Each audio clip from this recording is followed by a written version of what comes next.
Saudara, lubang raksasa di Aceh Tengah semakin meluas hingga memutus akses jalan dan mengancam infrastruktur listrik.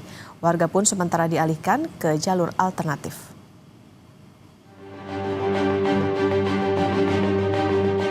Visual udara menunjukkan lubang raksasa dampak longsor yang sudah memutus akses jalan di Aceh Tengah. PLN menyiagakan tower darurat sebagai pengganti sementara tower utama yang terancam terkena dampak. Sementara untuk akses transportasi warga dialihkan ke jalan alternatif.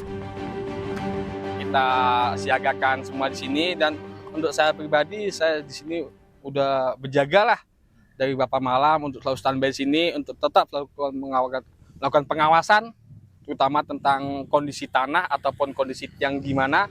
Tetap saya lakukan pantauan dan juga saya lakukan ke atasan saya. Sebelumnya kemunculan sinkhole di Aceh Tengah menjadi sorotan sejak pertengahan Januari 2026.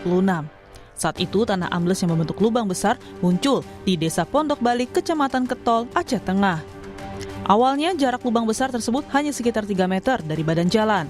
Penanganan terkait amblesnya tanah terus dilakukan demi keselamatan warga. Itu kan daerah itu cukup berat itu. Karena itu mungkin dulu jaraknya 500 meter dari jalan, sekarang tinggal 3 meter lagi itu. Dan itu harus segera itu, kalau nggak hancur lagi yang lain. Itu apa kedalamannya? Apa pertama kan pasir, tanahnya berpasir, kemudian itu kan tidak ditanami lagi tanaman, itu harus segera dikurat dan sebagainya. Lubang besar yang timbul di Aceh memiliki kedalaman yang bervariasi. Di beberapa titik, kedalaman mencapai 100 meter. Sedangkan data per Januari 2026, luas area yang terdampak mencapai 27.000 meter persegi.